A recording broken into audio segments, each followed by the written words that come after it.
أعوذ بالله من الشيطان الرجيم بسم الله الرحمن الرحيم الحمد لله الذي هدانا لهذا وما كنا لنهتدي لولا أن هدانا الله لقد جاءت رسل ربنا بالحق والصلاة والسلام على أشرف الأنبياء والمرسلين وخاتم النبيين وأهل بيته الطيبين الطاهرين المعصومين على لعنة الله على أعدائهم أجمعين من يومنا هذا إلى يوم الدين أما بعد فقد قال الله سبحانه وتعالى في كتابه الكريم وهو أصدق القائلين بسم الله الرحمن الرحيم إن الدين عند الله الإسلام.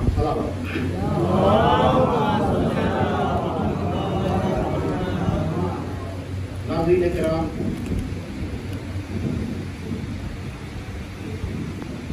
دین اللہ کے نزدیک پسندیدہ اگر کوئی ہے تو وہ اسلام ہے.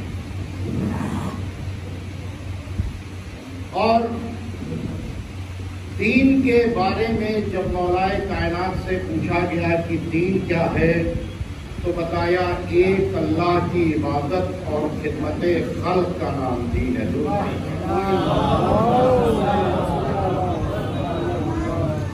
یعنی صرف انسانوں کی خدمت نہیں بلکہ ہر مخلوق کی خدمت کا نام دین ہے. یعنی نہ ہم زمین کو نقصان پہنچائیں، نہ ہم آسمان کو نقصان پہنچائیں، نہ ہم پہاڑ کو نقصان پہنچائیں، نہ دریا کو نقصان پہنچائیں، نہ جانوروں کو نقصان پہنچائیں، نہ پھولوں کو نقصان پہنچائیں، نہ پتوں کو نقصان پہنچائیں. انسانوں کو نقصان پہنچانا تو بہت بڑی بات ہے. ضرور پڑے گا.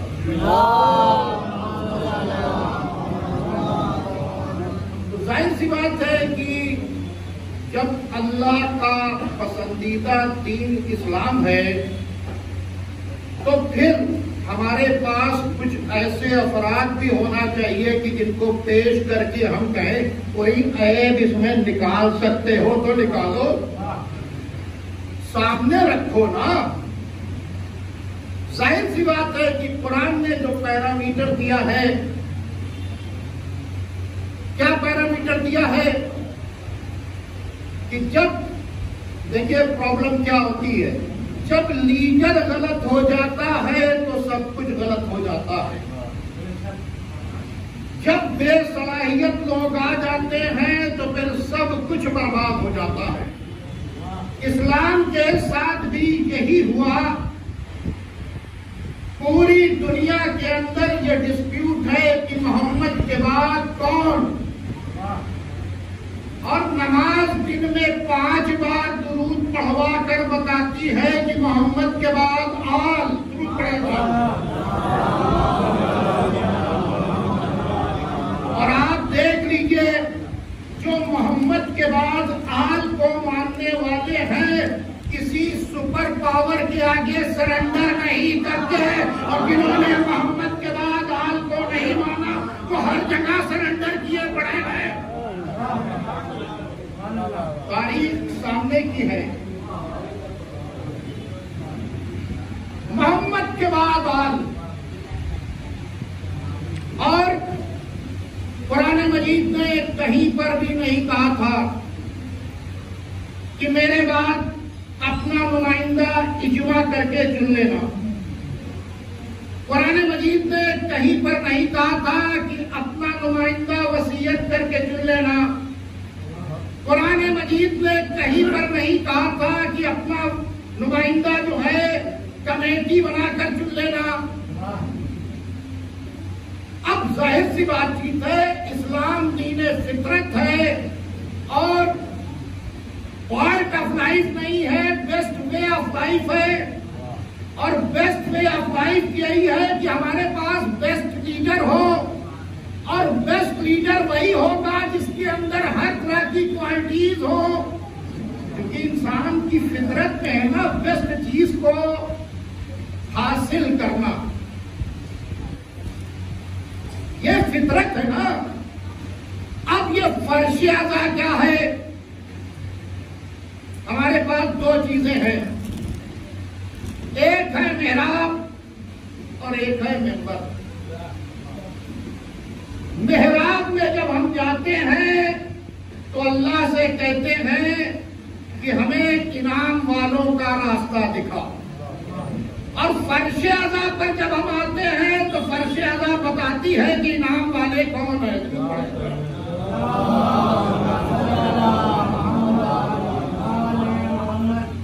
فرش اعضا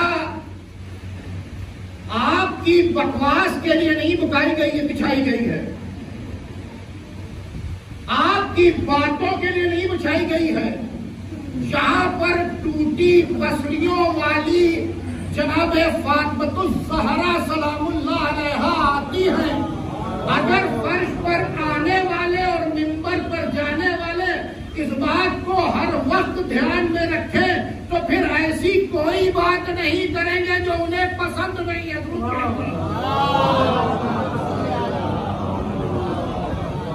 پرابلم کیا آئی کہ دین مکمل ہو گیا، الیوم اکملت کی آیت آ گئی، جو کچھ قیامت تک نہیں کرنا تھا، حرام تھا، غلط تھا، وہ سب بتا کر اس دین کو مکمل کیا گیا۔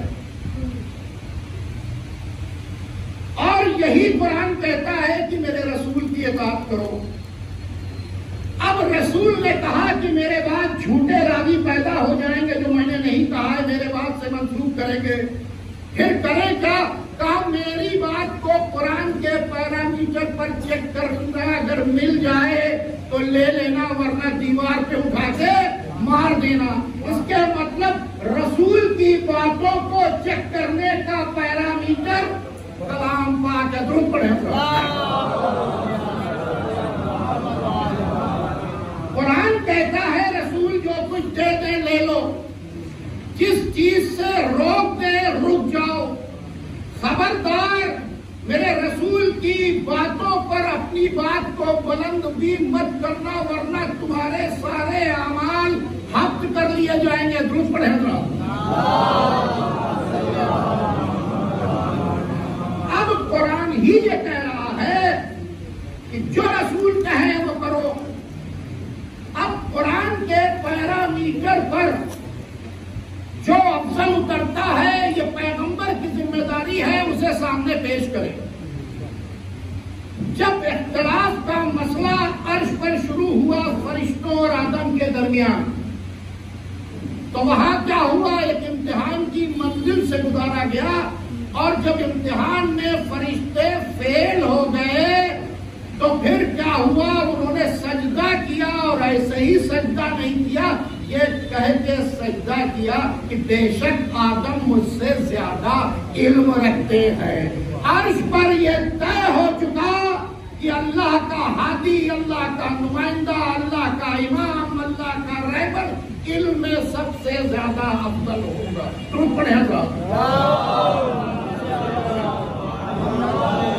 جب میں نے قرآن میں آگے دیکھا تو جناب طالوت کے قصے کو پڑھا۔ جب حضرت طالوت کو بادشاہ بنایا جانے لگا تو لوگوں نے اعتراض کیا، بارے لا اسے بنا رہا ہے، ہم تو سوسائٹی میں زیادہ حیثیت رکھتے ہیں، ہم تو کچھ ہے۔ تو اللہ نے کہا طالوت کو اس لیے بنا رہے ہیں کہ یہ علم میں افضل ہے اور جسم میں افضل ہے۔ اس کے مطلب ایک کنڈیشن آئی کہ ہادی، رہبر، امام، خلیفہ وہ ہوگا جو علم میں بھی سب سے افضل ہو اور شجاعت میں بھی سب سے افضل ہو، کیونکہ اگر شجاع نہیں ہوگا، جانے گا سب کچھ، بتانے کی ہمت نہیں کرے گا کہ پتہ نہیں کون سے معاملات آ جائے، اس لیے علم کے ساتھ شجاعت ضروری ہے۔ تیسری جگہ بتایا گیا قرآن مجید میں کہ دیکھو ہمارا نمائندہ جو ہوگا وہ عدل و انصاف قائم کرے گا، جو عدل و انصاف میں افضل ہو وہ سب سے زیادہ افضل ہے۔ پھر پیغمبر نے آخری خطبہ دیا اور تم کہا کہ تم سب آدم کی اولاد ہو، تم میں کسی سے کوئی چھوٹا یا بڑا نہیں ہے، نہ گورا کالے سے، نہ کالا گورے سے، نہ عرب عجم سے، نہ عجم عرب سے، تم میں سب سے زیادہ افضل وہ ہے جو سب سے زیادہ تقوی میں افضل ہو. درود پڑھیں افضل. اب پیرامیٹر قرآن نے کیا بتایا؟ علم میں افضل ہو، شجاعت میں افضل ہو، عدل و انصاف میں افضل ہو، تقوی میں افضل ہو. اب ایک اور واقعہ قرآن میں جب میں نے غور و فکر کیا تو پتا چلا کہ جب خلیل اللہ اپنی اولاد میں دعا کرنے لگے کہ اے بار الہ میری نسل میں بھی امامت کو باقی رکھ، تو فوراً اعتراض ہوا لا ینال عہد الظالمین، اے ابراہیم میرا منصب ظالمین کو نہیں پہنچے گا. تب جناب ابراہیم نے دعا کیا بار الہ اچھا میری نسل میں ایک گروہ کو اس دین پر باقی رکھ، اس میں سے ایک رسول بھیج جو آئے تیری آیات کی تلاوت کرے، علم و حکمت کی تعلیم دے، نفوس کو پاک کرے.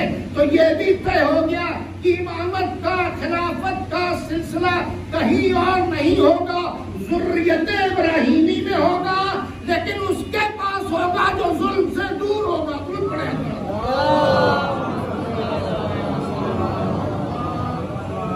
قرآن نے جو کوالٹیز بیان کی تھی، کائنات میں واحد ایسا مجمع ملتا ہے جو غدیر کے اندر ہے، وہاں کجاووں کا ممبر بنایا گیا، پیغمبر اس پر آئے، آنے کے بعد علی کو بلند کیا، اب بلند کر کے کہا من کنتو مولا ہو فہذا علی مولا.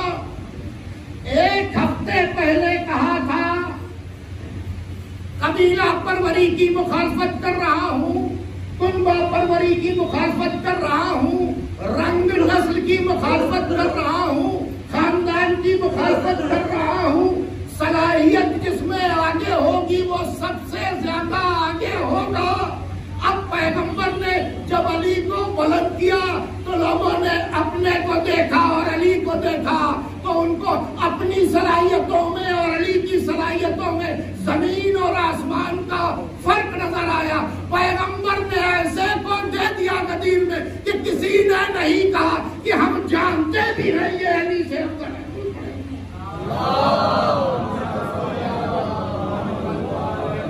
بس سزادارہ نے مظلوم کربلا کیوں ہوئی؟ وہاں صلاحیت اسلام کیوں برباد ہوا؟ آج اسلام دہشت گردی کا مذہب کیوں بنا ہوا ہے؟ آج اسلام پوری دنیا کے اندر اسلام کے اوپر اعتراض کیوں ہو رہے ہیں؟ آج یہ 57 کنٹری کہاں کے اوپر کھڑے جنہوں نے غدیر کو چھوڑ دیا، یعنی باصلاحیت لوگوں کو چھوڑ دیا اور بے صلاحیت لوگوں کو سقیفہ میں سلیکٹ کر لیا. اب اگر ہم بھی اپنے دینی ادارے، اپنے مذہبی ادارے، اپنے علمی اداروں میں باصلاحیت لوگوں کو آگے رکھ رہے ہیں تو ہم غدیر کی سیرت پر عمل کر رہے ہیں، اور اگر بے صلاحیت کو آگے بڑھا رہے ہیں تو سقیفہ کی سیرت کے اوپر عمل کر رہے ہیں. بھائی بات بہت کڑوی ہے لیکن قرآن کی روشنی میں ہے. قرآن کا پیغام ہی یہی ہے کہ باصلاحیت لوگوں کو آگے بڑھاؤ، بے صلاحیت لوگوں کو پیچھے رکھو. چونکہ اگر بے صلاحیت لوگوں کو آگے بڑھاؤ گے تو جنت کے سردار کو بھی 3 دن کا بھوکا پیاسا شہید کر دیں گے. یہ بے صلاحیت لوگ تو تھے کہ جنہوں نے کربلا کے اندر یہ سب کچھ کیا. یہ جانتے تھے، ان پر حجت تمام تھی، یہ جانتے تھے کہ کون ہے. ہمیں اور آپ کو تو ضرورت ہے کہ پتہ کریں کہ عربی ہماری زبان ہے، لیکن ان کی جو زبان عربی تھی وہ 5 بار نماز پڑھتے تھے. وہ جانتے تھے کہ محمد کے بعد آل کون ہے، وہ جانتے تھے کہ آل محمد کون ہے، لیکن آل محمد نے کسی کو نہیں چھوڑا. میں نے غلط کہا، آل محمد کو تو چھوڑیے، درود پڑھتے رہے. آخر وقت میں قرآن یہ کہتا ہے کہ رسول جو کچھ دیتے لے لو، جس چیز سے روکتے رک جاؤ، خبردار ان کی آواز پر بھی آواز بلند مت کرو. لیکن عجیب بات ہے، پیغمبر آخر وقت میں کاغذ و قلم مانگ رہے ہیں. ایک شخص اٹھ کے کہتا ہے ہمارے لیے اللہ کی کتاب کافی ہے، اور وہی کتاب کہہ رہی ہے رسول جو کچھ کہے وہ کرو. تو اس کے مطلب رسول کے سامنے ہی کتاب کو چھوڑ دیا گیا، اور جیسے ہی کتاب کو چھوڑا گیا سقیفہ میں ان تمام کتاب کے اصول کو ترک کر کے خود سے اپنا اولی الامر بنا کر امت پر تھوپ دیا گیا.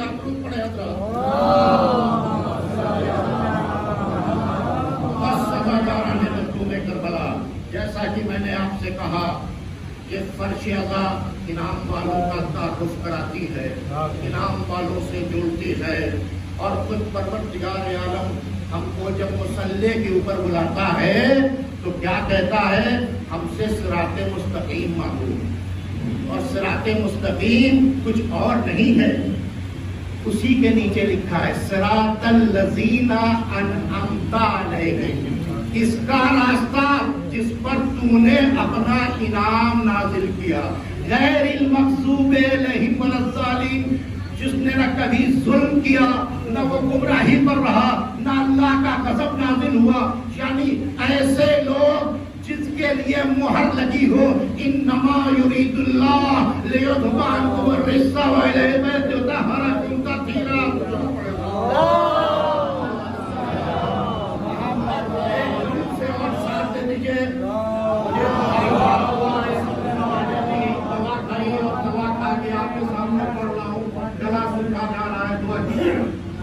بس زیادہ دیر کی زحمت نہیں، ایک نتیجہ دینا۔ یہاں سے انعام والوں کا تعارف کرایا جاتا ہے اور یہ بتایا جاتا ہے کہ نماز پڑھنے والے کون تھے اور انعام والوں کے راستوں پر چلنے والے کون تھے۔ یہ جو انعام والوں کے راستے پر چلنے والے تھے، جب شمع گل کر دی اور ایک ضمانت لی گئی کہ چلے جاؤ تمہاری جنت کی ہم ضمانت لے رہے ہیں، اگر کوئی تم پر اعتراض کرے کہ حسین کو چھوڑ کر چلے آئے ہو تو پھر ایک کام کرو کہ ہمارے گھر کی مستورات اور بچوں ان کو لے کر چلے جانا اور مدینے میں کہہ دینا چونکہ عورتوں بچوں کو پہنچانا تھا ہم آ رہے تھے۔ لیکن خدا کی قسم کیا کیا جواب دیے گئے؟ اگر ہمیں ایک بار نہیں 70 بار قتل کیا جائے، اور ایسے ہی امام حسین نے نہیں کہا تھا کہ جیسے ساتھی مجھے ملے نہ میرے بابا کو ملے نہ میرے بھیا کو ملے، تم کہتے ہو نا کہ پروردگار ہمیں صراط مستقیم پر قائم رکھنا، انعام والوں کے راستے پر قائم رکھنا، اور تمہیں کربلا میں انعام والے بھی دکھائی دیں گے اور انعام والوں کے راستے پر قائم رہنے والے بھی دکھائی دیں گے۔ کیا کہہ رہے ہیں؟ 70 بار قتل کیا جائے، پھر زندہ کیا جائے، ہمیں جلا دیا جائے، ہماری راکھ کو منتشر کر دیا جائے، پھر یکجا کیا جائے، اب آپ کی نصرت میں کبھی نہیں کریں گے۔ یہ انعام والے تھے، کہتے کیا تھے؟ اگر ہمارے جسم کو تلوار سے نہیں قینچیوں سے بھی کاٹ دیا جائے گا تو ہم آپ کی نصرت سے باز نہیں آئیں گے۔ اور جب یہ پتا چلا کہ کہیں سے کوئی خبر ملی کہ شاید خیمے کے اندر سے یہ کہا گیا کہ آپ نے اپنے ساتھیوں کو آزما لیا ہے، یہ خبر اصحاب کو پہنچی تو سب کے سب خیموں کے قریب پہنچتے ہیں، اور پہنچنے کے بعد عجیب جملہ کہتے ہیں، اے علی کی بیٹی، اے میری شہزادی، کیا آپ کو ہماری محبت کے اوپر وفاداری پر یقین نہیں ہے؟ ارے اگر آپ کہے تو ہم اپنی تلواریں اپنے گردنوں پر رکھے ہیں، ابھی آپ کے قدموں میں اپنے سر کو دے سکتے ہیں، صبح جنگ ہوگی لیکن سر ابھی ہم دیں گے۔ آزاداران مظلوم کربلا، ایسے ساتھی کسی کو نہیں ملے جو جنت کو ٹھوکروں پر مار رہے تھے، کیونکہ وہ جانتے تھے کہ ہم نے جنت کی لعنت پہ عبادت نہیں کیا ہے، جہنم کے خوف میں تو نہیں کیا ہے، ہم تو جنت کے سردار کے ساتھ تھے، جنت کے سردار کے ساتھ ہیں اور جنت کے سردار کے ساتھ رہیں گے۔ آزاداران مظلوم کربلا، جو جنت کو ٹھوکر مارتے اسے حسین کے اصحاب کہتے ہیں، اور جو جنت کی لالچ میں عبادت کرے اسے دوسرا صحابی کہتے۔ کتنا فرق ہے امام حسین کے اصحاب میں اور رسول کے اصحاب میں۔ ہاں، اس میں سے جو کچھ اصحاب جو تھے وہ رسول کے بھی اصحاب تھے۔ جناب حبیب ابن مظاہر، یہ مظاہر کے بیٹے تھے، ان کے بارے میں آپ کو پتا ہے، سنا ہوگا تمام ذاکرین سے کہ جب جناب مظاہر نے رسالت پاک صلی اللہ علیہ وسلم کی دعوت کی اور کہا کہ آپ میرے گھر آئیں گے، جب دعوت کی تو جناب حبیب نے کہا اکیلے حسین اکیلے نانا نہیں آئیں گے، کہہ دیجئے گا کہ اپنے ساتھ میرے دوست حسین کو لے کر آئیں گے. یہ کوئی اور بچہ نہیں ہے. جب امام حسین چھوٹے سے تھے اور جیسے ہی حسین چلتے تھے اور ان کے پیروں کی خاک اٹھاتے تھے اور اپنے سروں پر ڈالتے تھے, رجل الفقی اسی کو کہتے ہیں جو حسین کی قدموں کی خاک کو اپنے سروں کے اوپر اٹھاتا تھا. آزاداران مغرب کربلا.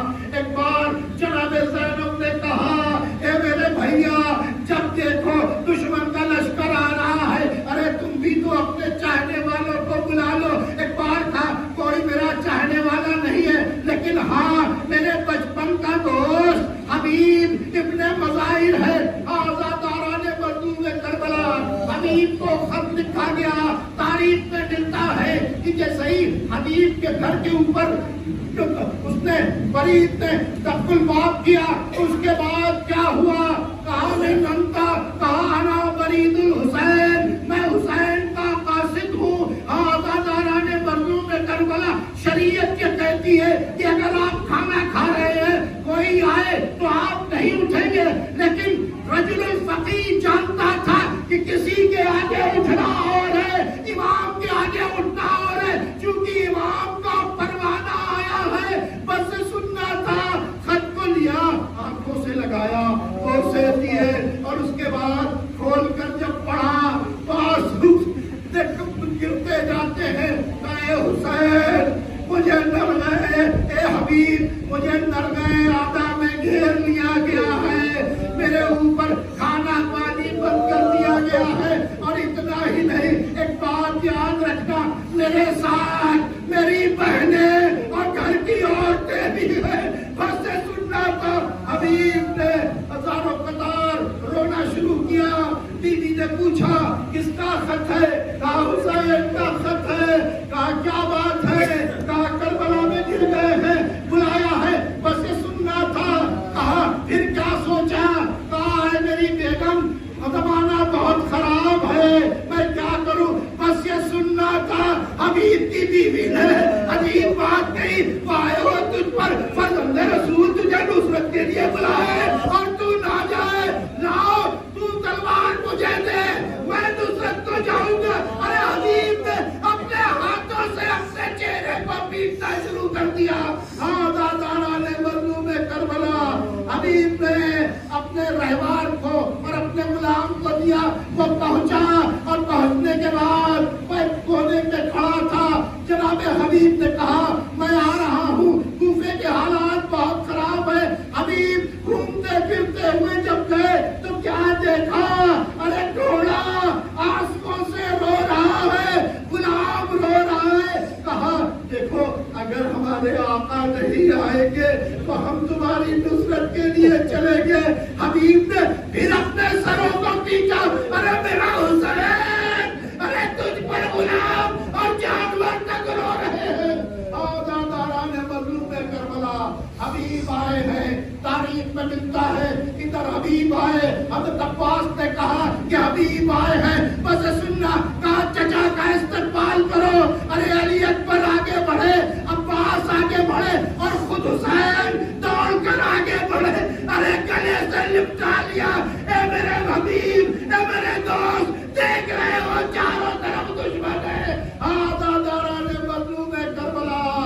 بس یہ خبر جیسے ہی خیمے میں پہنچی, شہزادیوں نے کہا ارے حبیب کو سلام کہہ دینا. جیسے ہی سلام کی خبر آئی, کہا ارے شہزادیوں, ارے کیا وقت آ گیا ہے کہ تم مجھے سلام کر رہی ہو. آزاداران مظلوم کربلا.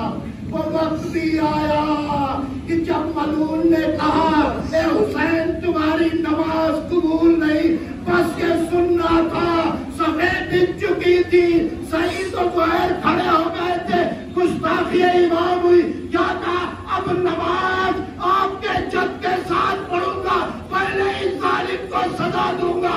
ارے حبیب گئے, 80 ملائک کو فنار کیا, اور جب امام حسین پہنچے تو حبیب کی روح قفس انفری سے پرواز کر چکی تھی. الا لعنت اللہ علی القوم الظالمین.